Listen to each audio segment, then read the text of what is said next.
Face मतलब angle angle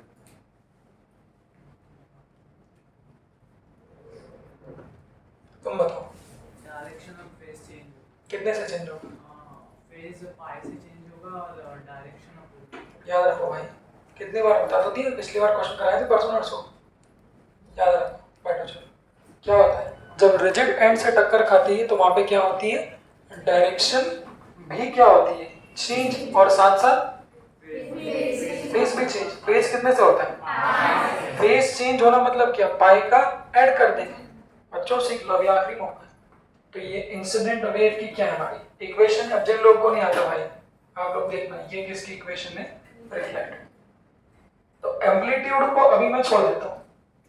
यहाँ पर हमने क्या बोला, चूंकि ये नेगेटिव लिखा है तो ये किस में है, पॉजिटिव एक्सल।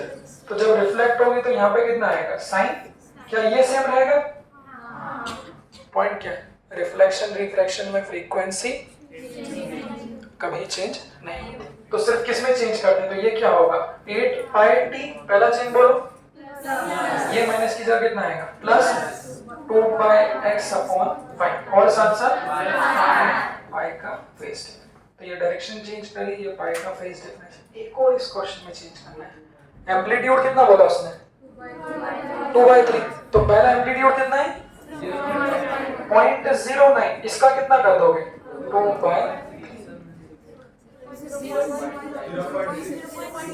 ये कितना आ जाएगा, 0.3 इंटू 2 तो 0.06। तो ये कितना आ जाएगा हमारा, 0.06। This is the amplitude of what, reflected wave. और मैंने बताया था इस पाई को कहाँ ले जाएंगे, तो सामने ले जाएंगे तो क्या होगा। अभी ये फाइनल आज का वक्त है, जो लोगों को याद नहीं आ रहा था, भूल गए हो, आप लोग सब याद रखो बेटा। तो जो रिफ्लेक्टेड वेव की इक्वेशन होगी, इसको कहाँ ले जाओगे बाहर, -0.06। बाकी ये वाली पूरी चीज क्या है हमारी सेम है। अब और क्या पूछा सेकंड वाले पार्ट में, find the displacement of particle when it is situated at what, x is equal to 0। वहां पे x की वैल्यू क्या रख देना आप लोग, 0। इस वेव किसमें, रिफ्लेक्टेड वेव। चलिए थोड़ा जल्दी करते हैं क्योंकि क्वेश्चन की संख्या ज्यादा है। सेकंड वाला बच्चों पढ़ो, क्या दिया हुआ है, a string vibrate according to the given equation. Equation पढ़ो, पढ़ो मतलब एक बार सेल्फ पढ़ लो, इसका रोटेशन मत करो ना।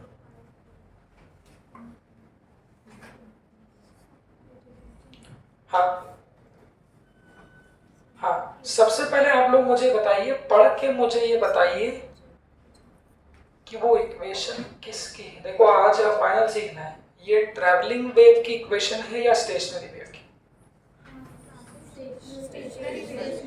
कैसे समझ में आता है, बाकी लोग भाई क्या क्लास में कुछ ही बच्चे, बाकी लोग कैसे समझ में आता है, स्टेशनरी और ट्रैवलिंग वेव की इक्वेशन में क्या है। तो ट्रैवलिंग वेव की इक्वेशन किसके फॉर्म में होती है, sine a sin omega t minus plus k x के फॉर्म में होती है। बट बच्चों क्या सिखाया, भूल गए परसों, स्टेशनरी वेव की जो इक्वेशन होती है वो किसके फॉर्म में होती है, साइन इनटू कॉस के फॉर्म में। तो ध्यान देना, अगर ऐसा लिखा है साइन इनटू कॉस के फॉर्म में, तो या कॉस इनटू साइन के फॉर्म में, मतलब वो किसकी इक्वेशन है, स्टेशनरी वेव की। अभी स्टेशनरी वेव में बच्चों कौन सी, देखो रिजिड वाली है या फिर फ्री वाली, कैसे पता चलेगा, साइन के साथ क्या दिया है, कंपेयर तो उंगलियों पे हो जाएगा। मुझे बताओ y इज इक्वल टू 5, मैं लिख देता हूँ, फिर आप लोग सब अपने मन में ही कंपेयर करके वैल्यू भी निकाल लीजिए, by 3 into cos 40 pi into t. Question मैंने कराए थे, कंपेयर करके वैल्यूज निकाल लेंगे। यहाँ से ये वैल्यू किसकी है, ए की वैल्यू, क्वेश्चन कराए थे परसों तो पहला चीज कि जब इक्वेशन बनाते तो क्या बनती है, 2a sin kx, k की वैल्यू कितनी है, π/3 cos ओमेगा t, ओमेगा की वैल्यू कितनी है 40। तो यहाँ से पहले कंपेयर करके ये 2a की वैल्यू कितनी है 5, तो एम्पलीट्यूड कितना हो जाएगा। चलिए आगे बढ़ते, पूछा क्या है, what is the equation of incident and reflected wave, ये भी कराया था। अब इंसिडेंट वेव की इक्वेशन क्या ले लोगे, बनाना सिखा दिया था कॉपी में मैंने, क्या ले लोगे, a sin omega t minus kx, कुछ नहीं दिया जनरल ऐसे लेते हैं, a sin omega T minus के एक्स। देखो बच्चों कैसे पहचानना है, सबसे पहले आपने क्या बोला रशिका, सो तो नहीं रहे हो, सबसे पहले क्या बोला हम लोगों ने, साइन के साथ क्या है के एक्स है, इसका मतलब ये किससे टकराई है, रिजिड एक्स से। ये क्वेश्चन मैंने क्लास में कराया था, उल्टा भी पूछ लेता है भाई, स्टेशनरी किससे पैदा हुई थी, एक ऊपर से आई थी, एक टकरा किधर से नीचे से, वो दोनों क्या हुई थी, मिली थी, किन दो वेव से वो मिलके स्टेशनरी वेव बनी है, वो भी वो पूछता है, उस पर मैंने क्वेश्चन भी कराए थे। तो उसके लिए बस हमको ये पहचानना है कि कौन सा एंड है, तो ये कौन सा है, रिजिड। तो एक इक्वेशन अगर ये है तो फिर भाई दूसरी इक्वेशन क्या होगी, डायरेक्ट में सिखाया था, कैसे कर दोगे, यहाँ क्या कर दोगे प्लस, और साथ साथ यहाँ पे क्या होगा, पाई ऐड हो जाएगा, वो पाई कहाँ जाएगा, तो जो रिफ्लेक्टेड वेव वो क्या बन जाएगा, साइन ओमेगा टी प्लस। अब वैल्यू रखना आप पे छोड़ रहा हूँ, वैल्यू रखना आप पे छोड़ रहा हूँ, के की वैल्यू रख दोगे यहाँ पे, ओमेगा की वैल्यू रख दोगे, एम्पलीट्यूड की जो भी वैल्यू यहाँ दी है उसको क्या कर देना आधा, इक्वेशन में जो भी ऑप्शन मिले उससे मैच करते हैं। तो इस क्वेश्चन में भी बहुत सारे पार्ट्स हैं। सेकंड वाला क्वेश्चन क्या है, ये एक नया पॉइंट सिखाना भी है, what is the distance between the adjacent nodes. हाँ नहीं ये रुको मैं बता रहा हूँ, ये मैंने बताया नहीं था, अब बता रहा हूँ। तो अगर distance between nodes, distance between anti nodes वो पूछता है, वो उस दिन वैसे बता देता, ठीक रहता, उस दिन मेरे दिमाग से उतर गई। तो जो मैंने फोटोज बनाए थे ये उस फोटोज से आता है, फोटोज से कैसा आएगा देखना,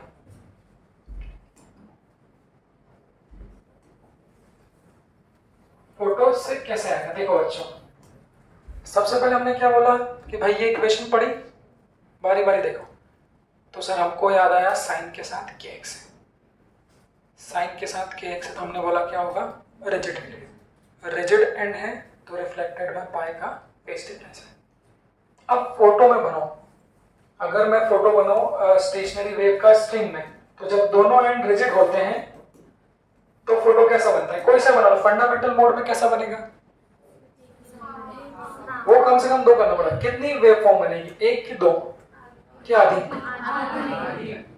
वेव फॉर्म, अच्छा नहीं सॉरी, कितने लूप्स बनेंगे, वेव फॉर्म उठा के लूप्स, तो जब दोनों एंड फिक्स्ड होते हैं तो लूप कितने बनते हैं, एक बनता है। हाँ इस नोड को क्या बोलते हैं, ये क्या है नोड, ये क्या है, ये क्या है।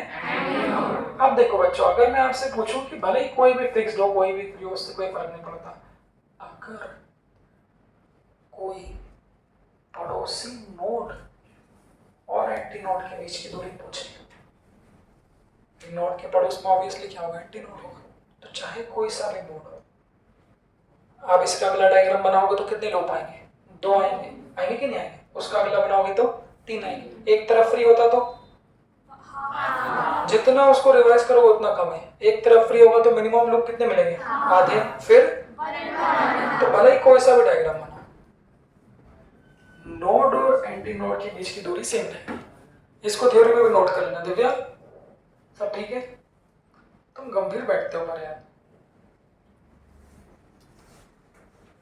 दिव्या अच्छी एक्टर नहीं है, ये भी अच्छा एक्टर नहीं,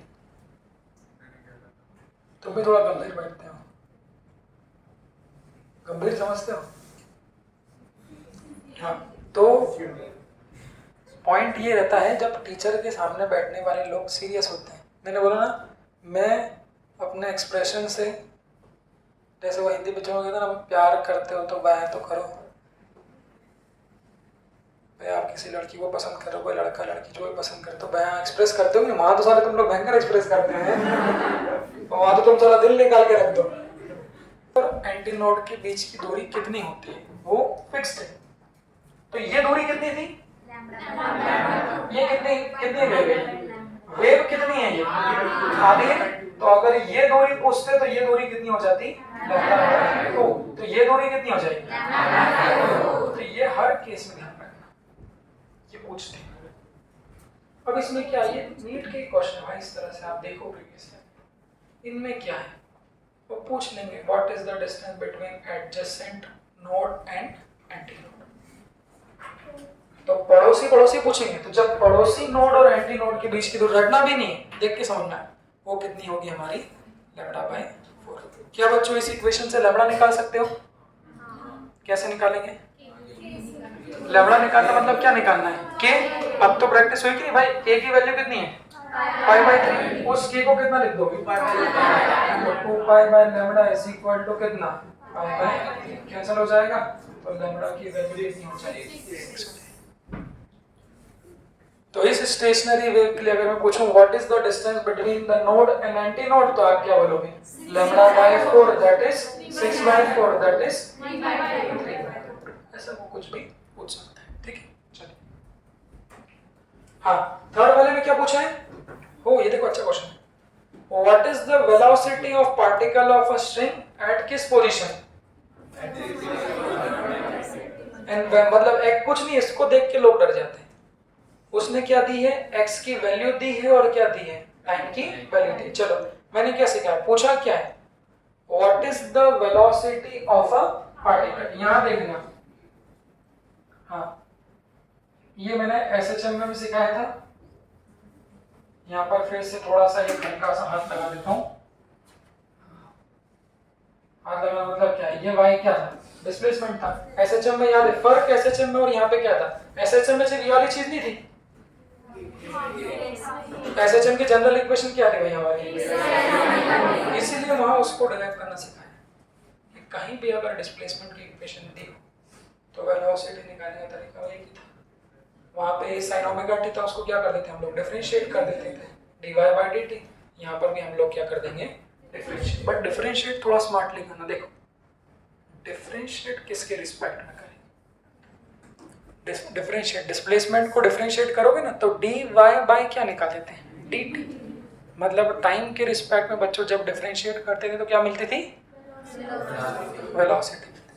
तो यहाँ पर अब मैं तुमसे बोलूंगा देखो इक्वेशन ये है, थोड़ा इसको नीचे लिख दो, थोड़ा अच्छे से देखना ध्यान से। ये क्वेश्चन हालांकि नीट में नहीं है पूछे, बट ये पूछ सकते हैं। जैसे ही देखो बच्चों ध्यान से देखना, मैंने बोला ये स्टेशनरी वेव के पार्टिकल की इक्वेशन है। अगर इसमें से इसको गायब कर दिया जाए क्या बोलते हो बच्चों? ये देख लो, अगर इसको गायब कर दूंगा तो क्या बन जाएगा? y is equal to a sine या फिर cos। बट यहाँ पे तो है कितना था? Sine π/3 into x। ध्यान से देखो, तो जब स्टेशनरी वेव की इक्वेशन दी हो और वो आपसे पूछे कि पार्टिकल की वेलोसिटी बताओ, तो डिफरेंशिएट तो करना है टाइम के रिस्पेक्ट। तो यहाँ पर करोगे तो भाई कितना कांस्टेंट क्या है?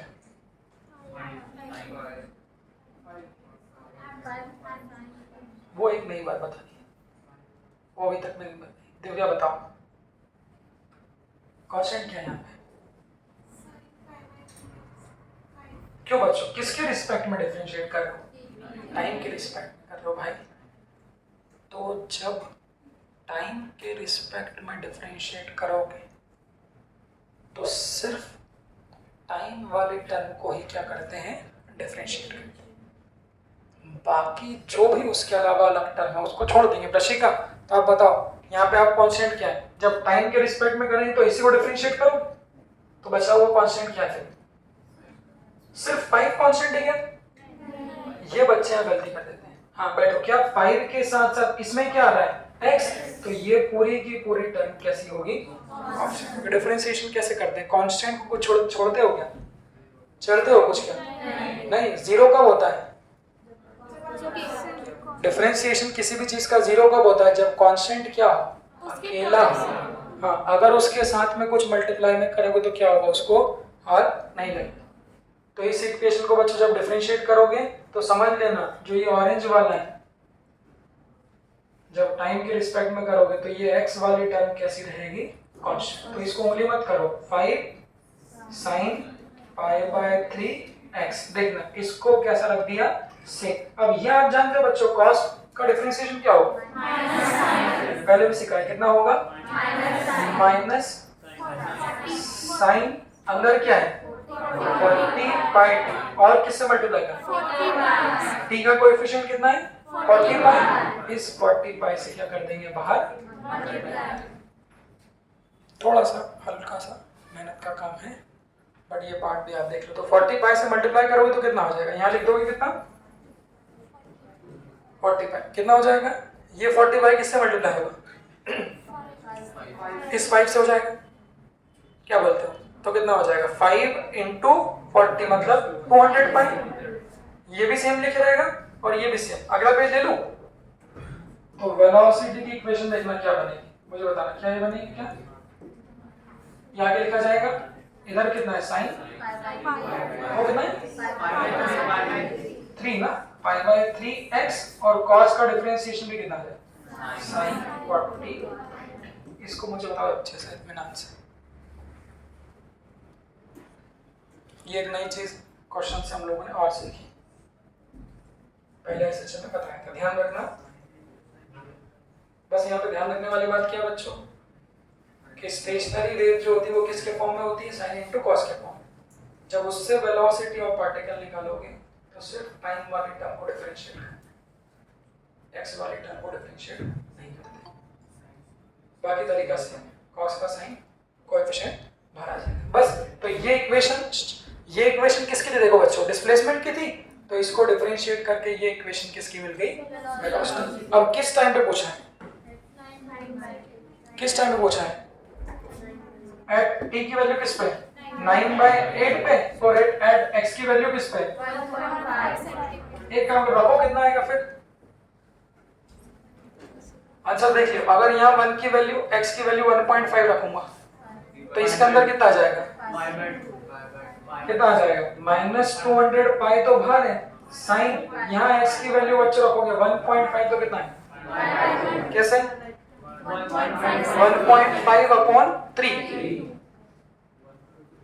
1.5 अपॉन 3 कितना हो जाएगा 2, तो यहाँ अंदर कितना बचेगा साइन पाई बाय 2। ये किसके बराबर है, ये किसकी इक्वेशन है, वेलोसिटी। इधर बोलो साइन 40 पाई इंटू कितना, ये कितना है 45, बड़ा है, बहुत अच्छा क्वेश्चन है।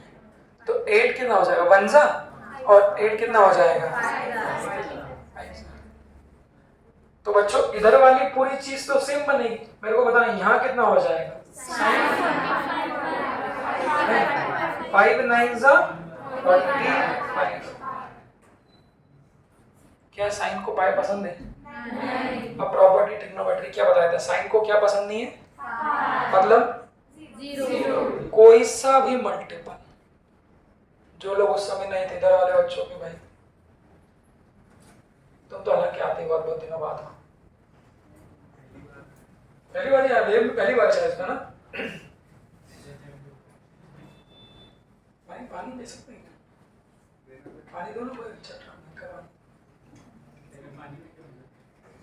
क्या पता भाई, इसका भरोसा नहीं क्या मिला दे, तुम आते क्यों नहीं रोज, क्या के पेपर, अच्छा स्कूल क्या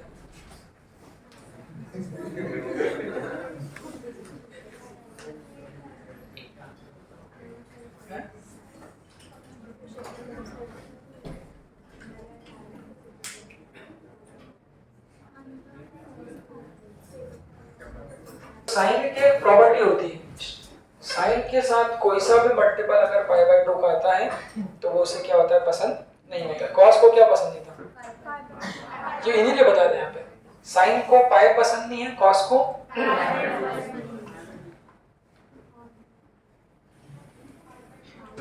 पाई बाय 2 पसंद नहीं है। तो यहाँ पे क्या हो जाएगा हमारा, अगर ये वैल्यू 0 हो गई बच्चों, तो इसके साथ जो भी इधर वैल्यू है वो पूरी की पूरी वैल्यू कितनी हो जाएगी, 0। तो वेलोसिटी की वैल्यू x = 1.5 और t = 9.8, इस पे कितनी हो जाएगी, 0।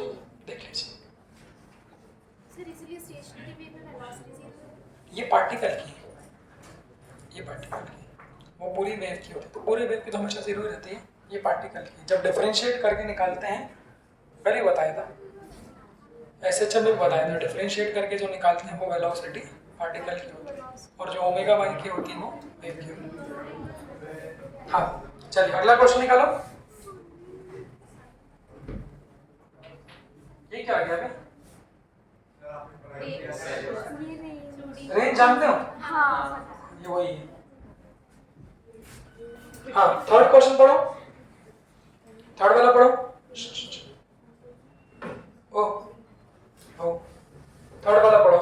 इसमें देखो ये इक्वेशन क्या दी है, ऊपर वाली बात सब फालतू रहती है। डायरेक्ट इक्वेशन क्या है, 0.06 sign 2π/3x into cos 120 point. ठीक है, शबरी करो। ये किसकी इक्वेशन है? क्या बोलते हैं? हाँ बैठो, किसकी है? स्टेशनरी वेव की। क्यों?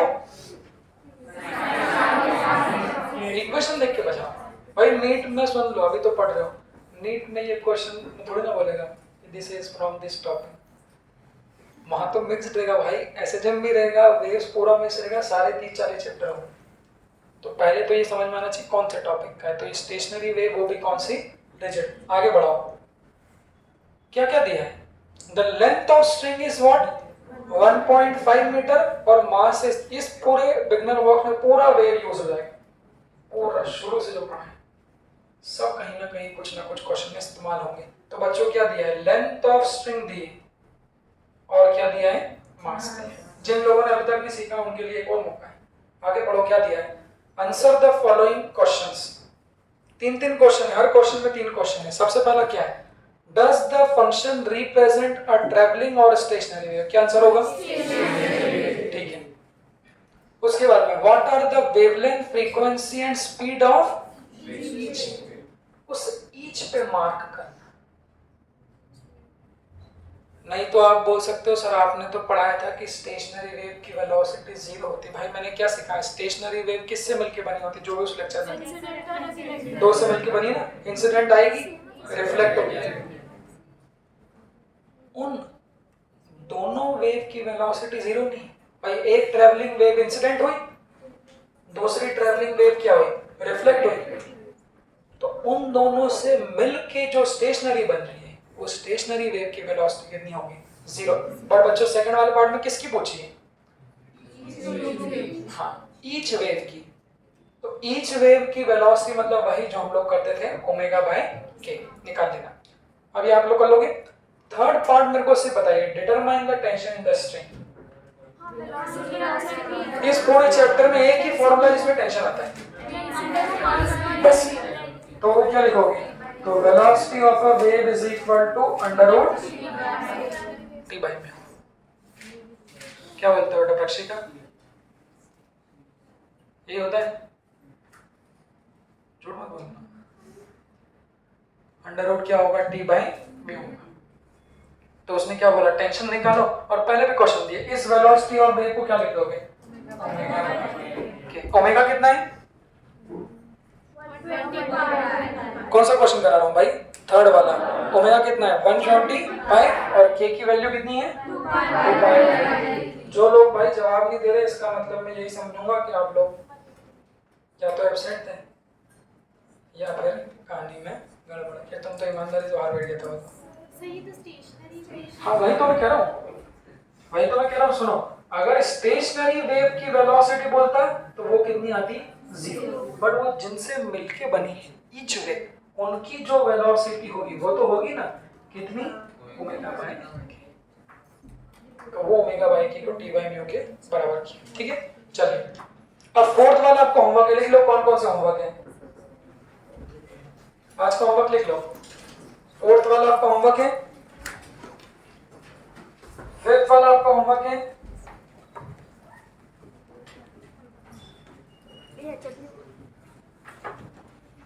सिक्स्थ वाला आपका होमवर्क है,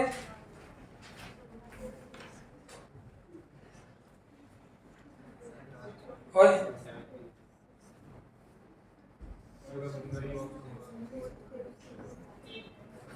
हाँ। सेवंथ वाले को एक बार पढ़ो, फोटो बनाओ उसका। If a stretched string which is fixed at both the end, कौन सा केस आ रहा है देख लो। String fixed at both the end। बच्चों उस पर ध्यान दो, कितने नोड हैं? M has n number of modes, then calculate its length। Simple सी बात है, in terms of लैम्डा। तो डायग्राम कैसे बनाओगे अगर m मतलब जनरलाइज कर दिया? हालांकि ऑप्शन के फॉर्म में भी होगा, ऑप्शन के फॉर्म में बेहतर बता पाओगे। अबे कहाँ घूम रहे हो?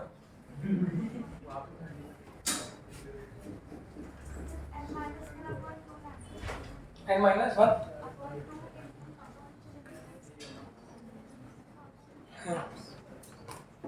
बना सकते हैं ये भी। देखो क्वेश्चन पढ़ा, उसने क्या बोला कि स्ट्रिंग दोनों एंड से क्या है, फिक्स्ड है, और नंबर ऑफ नोड्स कितने हैं, m। एक काम करो, वैसे तो ऑप्शन मिलता है तो जल्दी कर लेते हैं, बट अगर ऑप्शन नहीं मिल रहा है तो उसको अपन कैसे बनेंगे? सबसे पहले देखो पूजा नाम है ना, पूनम। हाँ पूनम, अरे क्वेश्चन पूछ रहा था तुम तो आराम से बैठे। ओए जब दोनों स्ट्रिंग फिक्स्ड होती दोनों एंड तो फंडामेंटल मोड में कितने नोड्स मिलते हैं? पूछो पूनम, जब स्ट्रिंग के दोनों एंड फिक्स्ड होते हैं, भाई उसको जितना करोगे उतना कम है। जब दोनों एंड फिक्स्ड होते हैं तो फंडामेंटल मोड में कितने नोड्स मिलते हैं? क्यों भाई ऐसे से? फंडामेंटल मोड में कितने लूप मिलते हैं? तो लूप कैसा बनेगा, ऐसा और ऐसा। हाँ ठीक है बैठो। तो फंडामेंटल मोड्स में एक नोड तो ये हो गया और दूसरा नोड ये होगा, और ये क्या हो गया? इस केस में लेंथ ऑफ स्ट्रिंग कितनी? देखो इसीलिए मैंने वो फ्रीक्वेंसी को डायरेक्ट याद करने के बजाय बनाना प्रेफरेबल समझा था, क्योंकि बनाते समय लेंथ ऑफ स्ट्रिंग की जरूरत पड़ती है। अब मुझे बताओ, अगला जनरलाइज कर लेते हैं। तो जब λ/2 लेंथ है तब नंबर ऑफ नोड्स कितने हैं? अभी वो नोड्स कितने हैं? 2 हैं। इसके अगले में क्या होगा? उसके अगले में क्या होगा? अगले में नोड्स 4 हो जाएंगे। जब 2 लूप बनेंगे तो कैसा बनेगा? ऐसा, और कैसा बनेगा? ऐसा। बेटा शो मजा के बैठो तो और चले जाओगे। खुद मैंने पहले भी आपको समझा, इसलिए अलग बिठाता था। तुम दूसरों को डिस्टर्ब करते हो और सामने बैठ के करते हो, मुझे भी होता है। उधर करो यार भाई, आपको आता है। अगर बुरा ऐसा लग रहा है कि बुरा आ रहा है तो सीधे बाहर, आधा आ रहा है आधा बताना है तो उधर, और सुनना है तो सामने बैठो। मैं मेरे लिए भाई वही लोग सामने बैठे सुनते हैं। आता हो तो कोई समस्या नहीं भाई, आ भी सकते हैं, डिस्टर्ब मत कर रहा है। हाँ 3 नोड्स जब बनेंगे तब कितना होगा? λ/2, और यहाँ पे कितना होगा? λ/2। तो जनरलाइज कर दो, λ/2 है तो 2 नोड्स है। अगला क्या होगा? नहीं तो लैम्डा कैसे लिखते हो? तो λ/2 है तो कितने होंगे? 3 नोड्स होंगे। ऐसे बढ़ाते जाएंगे तो उसको जनरलाइज कर दो। एक और अगला, एक और बढ़ा दो, अगला क्या हो जाएगा? 3 λ/2 है तो कितने होंगे? 4 नोड्स हो जाएंगे। तो m नोड्स के लिए क्या आएगा? देखो अब भले ही सब लोग मैथ्स के बच्चे नहीं हैं, सबका वही मैथ्स का कैलकुलेशन लग रहता है, हालांकि उसकी जरूरत भी नहीं। जब ऑप्शन रहता है तो बहुत आसान है, सिंपल वैल्यू रन होगा। बट जब ऑप्शन नहीं है तो अपन क्या सोच सकते हैं? सीक्वेंस कैसा चल रहा है? देखो बच्चों, यहाँ इसको ऐसे लिख दो क्या? 1 बेसिक जो IQ करते हैं। तो जब 2 नोड्स है, देखो जब 2 नोड्स है तब लेंथ ऑफ स्ट्रिंग क्या है? 2 से क्या है? 1 कम है ना? समझ रहे हो क्या बोल रहा हूं? जब 2 नोड्स है, जब लेंथ ऑफ स्ट्रिंग कितनी है हमारी? 1 λ/2। आगे बढ़ो, जब 3 नोड्स है तो 3 से क्या है? लेंथ ऑफ स्ट्रिंग क्या है? 2 λ/2, मतलब 3 से 1 कम हो गई ना।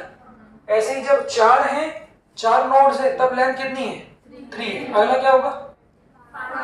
5 है तो कितनी होगी? 4। तो जनरलाइज क्या बन रहा है? जितने भी नंबर ऑफ क्या है? नोड्स, जो लेंथ ऑफ स्ट्रिंग है उससे 1 कम है कि ज्यादा है? तो अगर उसने बोला कि m नंबर ऑफ नोड्स है बच्चों, sorry m number of nodes है, तो लेंथ ऑफ स्ट्रिंग क्या होगी? उससे 1 कम कितनी? m minus. इसका तो ये आसान है, सिर्फ हमको फोटो देखना आना चाहिए और थोड़ा सा जनरलाइज करना आना चाहिए। जब ऑप्शन मिलेगा आपको नहीं समझ में आ रहा है m-1, m की वैल्यू रख दो, कोई ऑटोमेटिक आ जाएगा। चलिए रेजोनेंस वाले उसको लास्ट में करूँगा करते। 8th वाले को रोकना अभी, रेजोनेंस वाले सारे लास्ट में कराऊंगा। सोनोमीटर रेजोनेंस वाले, उसके पहले 9th 11th और 12th कर लेते हैं। हाँ 9th वाले को पढ़ो। हाँ सब लोग पढ़ लो, कोई बोलेगा नहीं, जिससे पूछूंगा वही बताएगा। 9th वाले उबैद क्या हुआ? तुमको तो साइड बैठा करो ना यार, बस तुम्हारा रोज दुखता है। हाँ 9th वाला पढ़ो। If the frequency of third, कोई कुछ बोलेगा नहीं, कोई कुछ बोलेगा नहीं। If the frequency of third overtone of, अच्छा बुक में ऐसा लिखा रहता है COP, आगे मिलेगा नीट में भी OOP, ये क्या है? पहला क्वेश्चन देता भी सही में, बोला आप लोग पता नहीं इसको समझोगे कि नहीं। COP लिखा है मतलब क्लोज, दोनों एंड से क्लोज। ऑर्गन पाइप में तो क्या होता है, एक एंड से क्लोज, और OOP मतलब ओपन ऑर्गन पाइप मतलब दोनों एंड से ओपन। अब मेरे को बताओ क्या लिखा है, पूछूंगा रुकना। If the frequency of third overtone of closed organ pipe, check करते हैं क्या आप लोगों ने सीखा। हाँ बेटा सिद्धि, अब देखो इसमें क्या है, कम से कम 8-10 बार तो लिखना पड़ेगा ये, किसमें ऑड होती है किसमें इवन, तब बिल्कुल उंगलियों पे एकदम से आ जाएगा। हाँ सिद्धि, बाकी सब लोग सोच के रखें क्लोज्ड ऑर्गन पाइप के थर्ड ओवरटोन की फ्रीक्वेंसी कितनी होगी, फिर मैं भी बताऊंगा और कैसे सोचना है।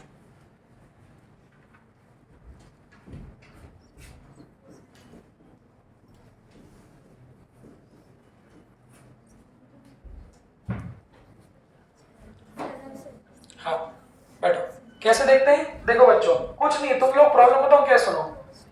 अगर कोई एक देखने की कोशिश करोगे ना, कभी याद नहीं होगी। तुम कितनी कोशिश कर लो, अगर कोई बीच में से पूछ लूंगा तो सोचना तो पड़ेगा। इसीलिए कभी कोई एक को याद, मेरे को भी याद नहीं रहती, अभी मुझे है भी नहीं सही में 7 है कि नहीं मुझे वो भी नहीं पता, बट मैं तो ऐसा करता हूँ। क्लोज ऑर्गन पाइप के तो केस कौन से होंगे, क्लोज ऑर्गन पाइप का कंपैरिजन स्ट्रिंग के किसके साथ होता है, बस वो। तो एक एंड क्लोज एक एंड फिक्स, तो फ्रीक्वेंसीज कौन सी मिलेगी, ऑड की सारी, बस वो लिख लो। तो पहली कौन सी होगी F1, फिर मैंने कल याद कराया था जनरल क्या होता है, ये याद 2n+1 टाइम्स ऑफ, इसको याद रख सकते हैं। यहाँ पे n क्या था, कौन से, कल क्या सिखाया था भाई, ओए कल क्या सिखाया था, 2n+1 में ये n क्या था आपका, नंबर ऑफ ओवरटोन, कौन से ओवरटोन की फ्रीक्वेंसी लिख रहे हो, ताकि नहीं अगर यहाँ n की वैल्यू 1 रख दोगे तो, अच्छा सुनो जल्दी में इसमें कोई नहीं बोलेगा, जल्दी में गलती आती है। सबसे पहले सुनो, अगर n की वैल्यू 1 रख दोगे तो, हाँ ओवरटोन कौन सा होगा, सुन लो ये n क्या है, नंबर ऑफ ओवरटोन, तो n की वैल्यू 1 रखोगे मतलब क्या है, फर्स्ट ओवरटोन, और 2+1 तो ये कितनी आ जाएगी 3F1, तो ये क्या होगा हमारा थर्ड। ये इसको क्या बोल रहे हैं, ओवरटोन कौन सा है, हार्मोनिक्स। तो ऐसे ही तो मैंने सीखा है, फंडामेंटल के बाद वाला फर्स्ट होता है, फर्स्ट के बाद वाला क्या होता है, सेकंड, तो इसको क्या बोलोगे, सेकंड ओवरटोन और फिफ्थ हार्मोनिक। तो जनरली ये इसको पकड़ो, जनरली किसी भी ओवरटोन की फ्रीक्वेंसी लिखना है तो 2n+1 इंटू F1। तो अगर सेकंड ओवरटोन की लिखना है तो n की वैल्यू पटक दी 2, तो वो कितना हो जाएगा 2 इंटू 2+1, तो वो कितनी आ जाएगी 5। देख लो सेकंड ओवरटोन की क्या 5F1 है, ऐसा। तो इसको जितनी बार लिखोगे उतनी ही बार क्या है हमारा। तो आप मुझे बताओ वहां पे क्या बोला है, the frequency of third overtone of closed organ pipe, तो COP है ना, तो COP मतलब ये वाले केस है। अब भले ही आपको याद ना हो, थर्ड ओवरटोन मतलब यहाँ की वैल्यू कितनी रख दोगे 3, तो 2 3 6 प्लस 1 7। वैसे भी कह सकते हो ये वाली, तो ये क्या होगी थर्ड। क्या होगी ऋषि? हैं? क्या तो सो क्या हो रहा है? क्यों? जाओ ब्लू रूम में जाके सो। हाँ निकलो, ब्लू रूम में जाके सो, वहीं बैठना, जाओ ऑनलाइन अटेंड करना जाओ। क्या हुआ? क्लास में बैठो कि तो कुछ काम कर रहे हो? फिर क्या? हाँ तो फिर तो क्या होगा?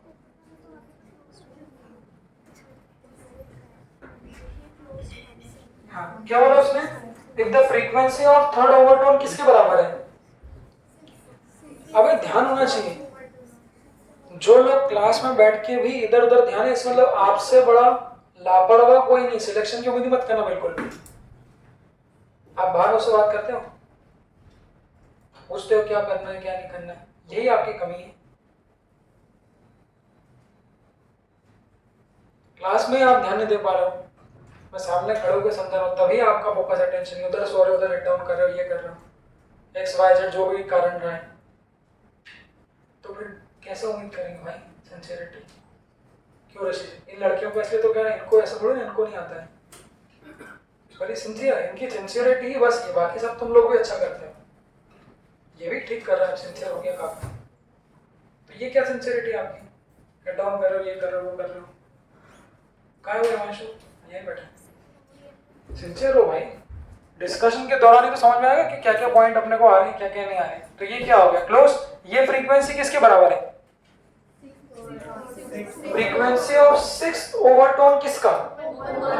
तो मेरे को कभी याद नहीं रहता ना, मैं आपको बोलूंगा याद करने का। ओपन ऑर्गन पाइप मतलब कौन सी मिलेगी? ऑड। तो ऐसा बना लो, ऐसा बना लो, उसको जितनी बार करोगे वो क्या है, कब है, इसको क्या बोलेंगे? First overtone, second. तो उसने किसकी बोली? तो फर्स्ट ओवरटोन में 2 आ रहा है, तो जो सिक्स्थ ओवरटोन होगा उसकी फ्रीक्वेंसी कितनी है? ऐसे क्वेश्चन आप लोग नीट में भरमा रहे, इसकी फ्रीक्वेंसी इससे आधी है, उसकी फ्रीक्वेंसी उससे डबल है, इसकी और इसकी फ्रीक्वेंसी में इतने बीट्स मिल रहे हैं, सबसे ज्यादा क्वेश्चन आपको ये मिले। तो अब according to the question word problem crack करो।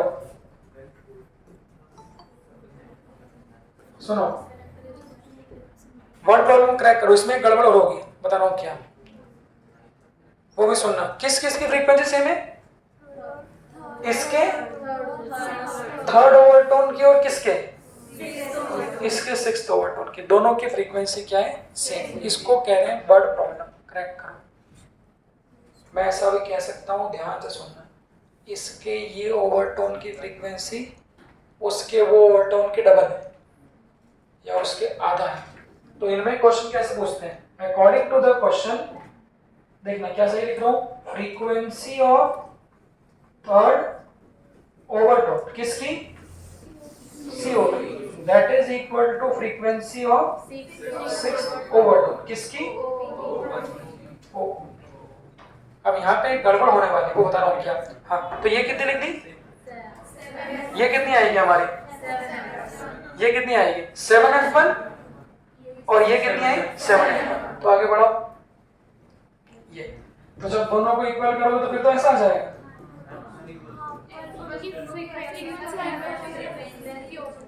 हाँ ये पॉइंट है। ये F1 क्या था वैसे? ये जो F1 लेते हैं ये क्या है? फंडामेंटल। तो फंडामेंटल फ्रीक्वेंसी भी डिफरेंट होती है, एक मिनट पूछ लेते हैं, आप बताओ बेटा। हाँ COP, ध्यान से बोलना, COP क्लोज्ड ऑर्गन पाइप की फंडामेंटल फ्रीक्वेंसी कितनी होती है? तो F1 तो सिंबल है उसका, फॉर्मूला कितना होता है?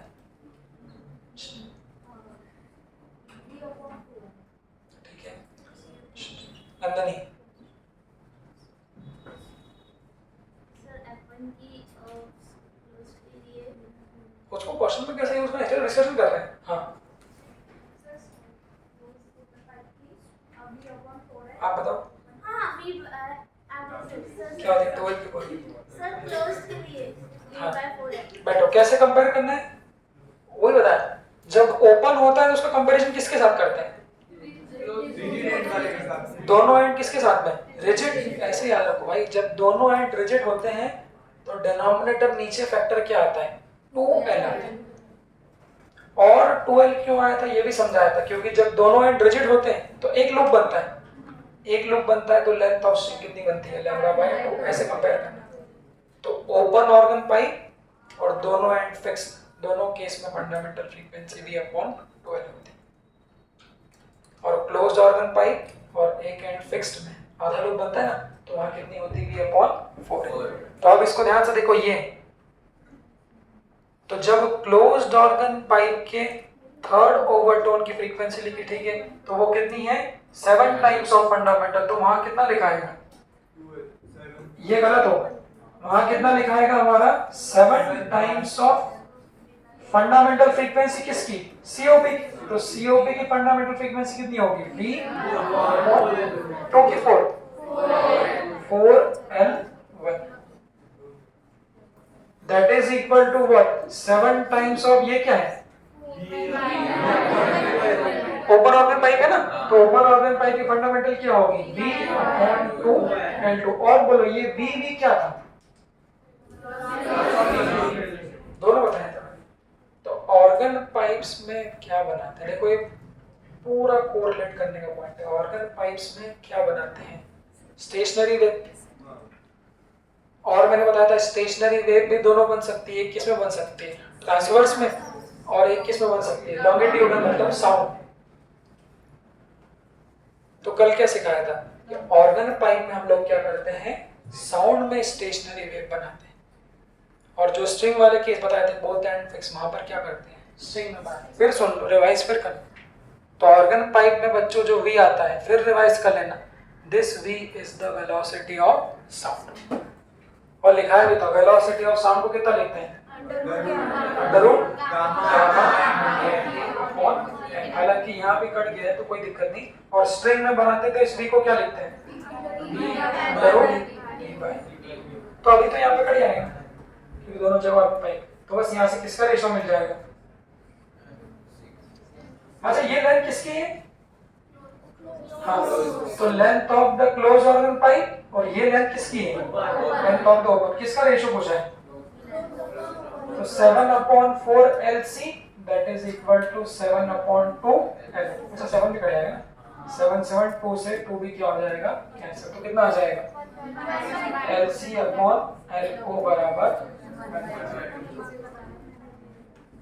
नीट में पूछे हुए क्वेश्चन अब मैं लिखाता हूँ। लिखो एक क्वेश्चन जो नीट में पूछता है वो कैसा है?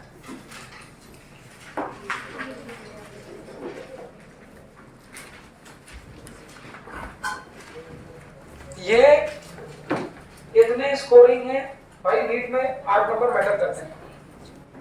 आपको पूरा WP NLM फिक्शन पढ़ना पड़ेगा, तब जाके आपको वहां 10 नंबर 8 10 12 नंबर आए। और ये सड़ी सी टुच्ची चीजें इतनी बार रिवाइज करा दिया, बस वहां पे इक्वेट करना है, इसकी फ्रीक्वेंसी को उसके बराबर कर दो, लिया आंसर। क्वेश्चन नीट में कैसा पूछेंगे? लिखना, the 17th overtone of COP, NEET में लैंग्वेज क्या यूज करते हैं वो देखना। The 17th overtone of COP is in resonance, is in resonance with the, एक मिनट, क्या होगा? 17th frequency of COP, 17th overtone बोला। 17th overtone of a COP is in resonance with the 9th overtone of is in resonance with the 9th harmonic, लिखना, is in resonance with the 9th harmonic of OOP। फिर बोल दो, if the 17th overtone of COP is in resonance with 9 harmonics of OOP. Then find the, वही यही question लिखा है, find the ratio of length of the organ pipes. अब एक term क्या मिली नहीं, उसको कॉपी में लिखना. रेजोनेंस तो वैसे कोचिंग है.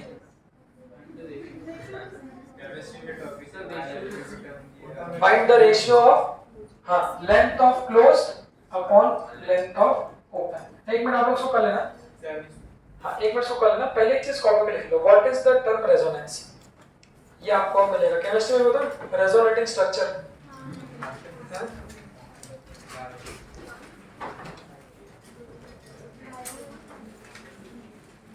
हाँ, सुनने में बड़े ही कुछ भयानक से क्वेश्चन फील होते हैं. एक मिनट, 2 मिनट का समय सुनो फटाफट. अगर दो चीज रेजोनेंस में, सुनो भाई, तो वो रेजोनेंस का मतलब क्या होगा? रेजोनेंस एक टर्म है, फिजिक्स में यूज हो रही है. मुझे लगता है वहां तक सीमित रखना भी सही नहीं. प्रैक्टिकली करो. What is the meaning of resonance? तो रेजोनेंस का मतलब होता है सेम हो जाना, मैच करना. जैसे दो टॉपर, मैंने बोले क्लास के 2 टॉपर्स हैं और मैंने बोल दिया उन दोनों, the marks of both that topper are in Resonance. अपन बोलते हैं टाई हो गया. टाई मतलब मैच हो गया. तो अगर 2 क्लास के टॉपर्स के दोनों के मार्क्स क्या हो गए? मैच हो गए. तो मैच को इक्वल कह सकते हो, टाई कह सकते हो, टेक्निकली उसे इन रेजोनेंस भी कह सकते हो. अगर 2 चीजें रेजोनेंस में, मतलब वो इक्वल हो गई. जैसे मैं बोलूं कि मेरी आवाज, my voice frequency and Shubh voice frequency, we both are in resonance. तो मैंने क्या बोला? मेरी आवाज की फ्रीक्वेंसी और इसकी आवाज की फ्रीक्वेंसी, ये दोनों काहे में आ गई? अब रेजोनेंस में आ गई. तो रेजोनेंस का मतलब अब हम दोनों की फ्रीक्वेंसी क्या हो जाएगी? सेम हो जाएगी. तो ऐसे क्वेश्चन नीट में वो कभी, मुझे लगता है ऐसा बोलना प्रेफरेबल कम होगा कि इक्वल है. वो बच्चा ऐसा बोलेगा, सुनो, वो ऐसा बोलेगा कि इसके ये वाले ओवरटोन की फ्रीक्वेंसी और इसके ये वाले ओवरटोन या हार्मोनिक्स की फ्रीक्वेंसी दोनों क्या हो गई? रेजोनेंस में. तो रेजोनेंस शब्द जहां भी आए, मतलब उन दोनों की फ्रीक्वेंसी क्या हो जाएगी? सेम. अब आप लिखो इत्मीनान से, कोई जल्दीबाजी में गलती नहीं करे. अभी भी देख लो किससे गलती हो रही है. कौन सी बोली? 17 ना. हाँ, COP की 17 ओवरटोन की फ्रीक्वेंसी लिखो. सब लोग लिख लो. COP की 17 ओवरटोन की फ्रीक्वेंसी लिख लो. और OOP की कौन सी? 9 हार्मोनिक्स. थोड़ा मैंने ओवरटोन को चेंज किया ताकि आप लोग रट ना लो कि हमेशा क्वेश्चन ऐसे ही बनते हैं. बेटा कोई बात नहीं, यही बस नीट में तुम्हारे 4 नंबर चले गए. वहां भी ऐसे लगता है. ये आदत सबसे टुच्ची, और वो क्या बोलना, बोलना नहीं चाह रहा. नीट के बाहर आके तुम लोग बस, कोई बच्चे ऐसे तो रोते हैं, सॉरी मैंने तो पढ़ा नहीं. अब तो पढ़ो ना, बोला तो ध्यान से पढ़ो. दोनों को रेजोनेंस में मिला दो. हाँ बड़ा दीपक मेंढे बनाया. चलो एक मिनट रुको. क्या क्या था? COP और OOP. COP कौन सी? 17 ओवरटोन की हार्मोनिक्स. हाँ, इसका 17 ओवरटोन है, इसका क्या है? 9 हार्मोनिक्स. दीपक मेंढे बताइए. दीपक मेंढे, हाँ, इसके 17 ओवरटोन की फ्रीक्वेंसी कितनी होगी? हाँ अदिति कितनी होगी? हाँ ठीक है. अब सुनो, मैंने भले ही बता दिया बट मैं तो बार बार, अपन आखिरी तक यही करेंगे. मैं किसी भी एक COP की लिखूंगा. बैठो, एक COP की कभी मत लिखना. किसकी लिखोगे? सारी. तो COP में कौन सी आती है? किस आती है? हाँ, तो आप ये मत सोचना कि अब आपको आ गया. मैं बोलूं बार बार लिखो. COP में कौन सी आएगी? ऑड. तो ऑड मतलब फटाफट लिख दो ये. तो जनरल क्या होगी? उसको बार बार बोलो. 2n+1 टाइम्स किसकी? तो COP की कौन सी बोली है? 17 ओवरटोन। यहाँ पे फिर अब बोल रहा हूँ, फिर n क्या होता है, नंबर ऑफ ओवरटोन। तो वो कितनी हो जाएगी, 2 इंटू 17 प्लस 1 मतलब कितनी हो जाएगी 35। तो इसके 17 ओवरटोन की 35 टाइम्स ऑफ फंडामेंटल और व्हाट क्लोज्ड, ऐसा लिखो। ये ऐसा हो गया। और इसकी कौन सी 9th हार्मोनिक, इसमें कौन सी आएगी, सारी आएगी। तो F1 फिर क्या आएगी, 2F1 3F1। तो इसमें 2F1 को क्या बोलोगे, फर्स्ट ओवरटोन सेकंड। बट थोड़ा मैंने यहाँ चेंज किया, मैंने 9th ओवरटोन की नहीं पूछी, किसकी बोली। अगर हार्मोनिक्स की बात करें, देखना बहुत कम क्वेश्चन मिलते हैं, फिर वही आखिरी में हम तो पढ़ नहीं पाए सर, सिर्फ एक ऊपर नीचे गड़बड़ हो गया। ओवरटोन की लिखना तो वन सीख गया। अगर वो बोलेगा 9th हार्मोनिक्स की, तो मैंने क्या होता है, हार्मोनिक्स वही होता है जो उसके साथ क्या होता है, नंबर होता है। तो 9th हार्मोनिक्स की फ्रीक्वेंसी डायरेक्ट क्या हो जाएगी, 9 टाइम्स फंडामेंटल किसकी, बट। तो अकॉर्डिंग टू द क्वेश्चन ये दोनों काहे में है, रेजोनेंस में। ये फर्स्ट राउंड के क्वेश्चन है, फिर बीट्स वाले इस पे सेकंड राउंड के होंगे। तो 35 FC को 9 F ओके प्राप्त कर देंगे। फिर से बेटा आप रशिका बोलो, fundamental frequency of closed organ pipe कितनी है, सोच के बताना।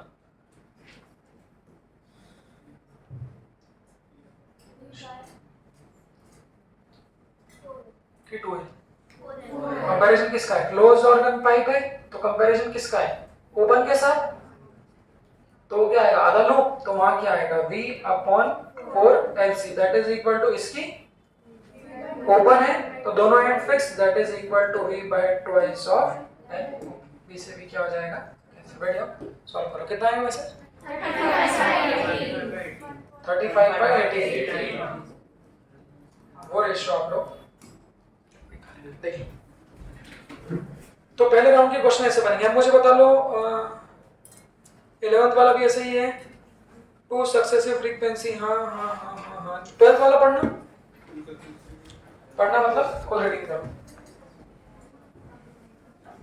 ओ ये कल जो पॉइंट बता रहा था मैं, 12th वाला पढ़ो।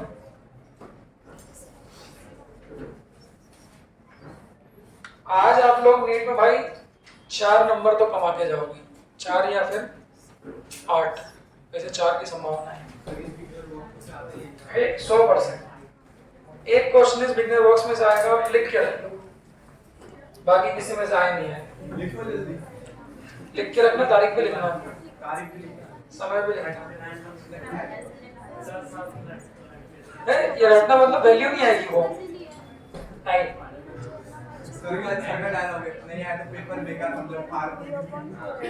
इसमें सब दिया होगा, इतने में से कुछ ना कुछ तो आएगा वैल्यू से। हाँ चलो तो लोग आपस में बोले, चलो अपनी अपनी बात कर लें। क्या बताया था मैंने, ओपन ऑर्गन पाइप का, चलो हाँ ध्यान से पूछना चाहिए। नहीं नहीं रुको ना, मैं कुछ और पूछ रहा हूँ। अब ध्यान, सबसे पहले तो OOP, ओप्स ऐसा लिखा भी होता है, मैं पहली बार देखा हूँ ये क्या ओप्स। हाँ सबसे पहले इसमें कौन कौन सी फ्रीक्वेंसी होती है, अध्ययनी सारी F1 सारी है, लिख देता हूँ। कल क्या बताया था, अध्ययनी OOP की कोई 2 कंसेक्यूटिव फ्रीक्वेंसी, उनका डिफरेंस F1 के। हाँ OOP में सारी होती ना, तो कंसेक्यूटिव का डिफरेंस कितना था, 2F1 और COP में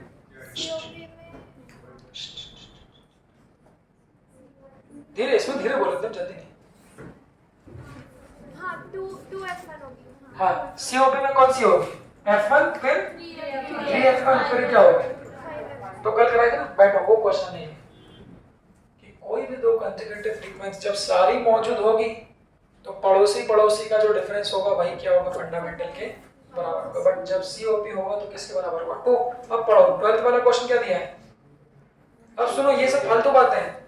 2 सक्सेसिव रेजोनेंट फ्रीक्वेंसी, वो टर्म का यहाँ कोई 2 सक्सेसिव मतलब पड़ोसी वाली फ्रीक्वेंसी किसमें, पाइप पढ़ोगे तो पहले पाइप पढ़ो कौन सा है, और ओपन ओप्स, और उसकी फ्रीक्वेंसी कौन सी दी है, ओप्स मतलब ये वाला कितनी है, 19 44 और 25 92।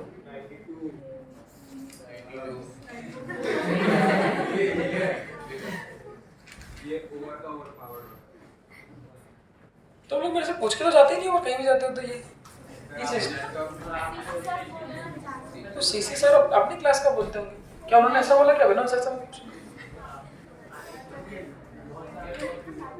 हाँ तो डिस्टर्ब करो ना, मेरे को डिस्टर्ब होना है। लड़कों में कोई भी पूछ के जाएगा तो मुझसे पूछेगा। ये मेरे लोग, हम लोग तो पूछ के जाते थे यार, मेरे को ये समझ में नहीं आया पिछली बार कैसे समझ में अरे यार तो चौहान सर जो भी बोल रहे हैं सुनो, सर जो भी कह रहे हैं it is applicable for biology. नहीं वो आपको उसको गलत नहीं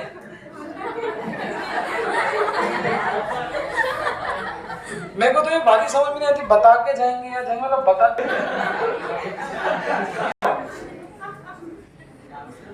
सर अभी चालू है। तो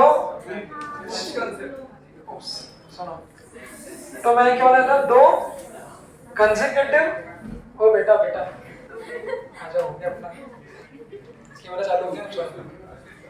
दो कंसेक्यूटिव फ्रीक्वेंसी का वो जो डिफरेंस होता है वही क्या है, फंडामेंटल। बट आगे और क्या दिया है, if the speed of sound is in air, मतलब हमेशा भी कटेगा नहीं, then find the length of tube. तो मार दोगे तो इन दोनों, अब ये कौन सी फ्रीक्वेंसी है ये कैसे पता चलेगा? क्या ये फर्स्ट वाली फंडामेंटली है जो अपन कल क्वेश्चन करेंगे, वो कौन सी वैल्यू होगी? नहीं सुनो बेटा तो इधर मत देखो, ओपन ऑर्गन पाइप है, सारी हो सकती है, सारी में बच्चों को ये कोई सी भी दी हुई, वो मैंने बताया था कौन से नंबर की होती है वो अपन निकाल लेते हैं। वो कैसे निकालते हैं, पहले इन दोनों का डिफरेंस कितना आएगा वैसे 640। ये नीट का क्वेश्चन है वैसे, आप लोग जाके देखिएगा 648 हर्ट्ज, और ये डिफरेंस ही किसके बराबर होगा, फंडामेंटल, मतलब फंडामेंटल फ्रीक्वेंसी कितनी होगी 648। ये तो समझ में आ रहा है। अब ये फ्रीक्वेंसी कौन से नंबर की होगी फिर? हाँ अगर सुनो तुम लोग थोड़े मैथमेटिकल हो तो वो भी सुन लो, और देसी हो, देसी समझते हो, पूरा सीक्वेंस बनाने वाले मेरी तरह, मैं हालांकि दोनों हूँ। अरे नहीं होती बेटा, थोड़ा हाँ वही देख के भी समझ में आता है। 6 या 18, 6 या 18, 5 या 15, 15 में 6 कम करो, 18 15, 1950 में 6 कम करो तो मैं देसी। तो ये कौन से टाइम की फ्रीक्वेंसी होगी, इसको क्या लिख दोगे, x इंटू f1। ये कितनी है 1944, तो x इंटू 648 बराबर 1944, तो x की वैल्यू कितनी आ जाएगी 3। तो ये कौन से हार्मोनिक्स की है, थर्ड। ये कौन सी, ऐसा भी आप लोग बना सकते हैं, उसको लिख देना b बाय।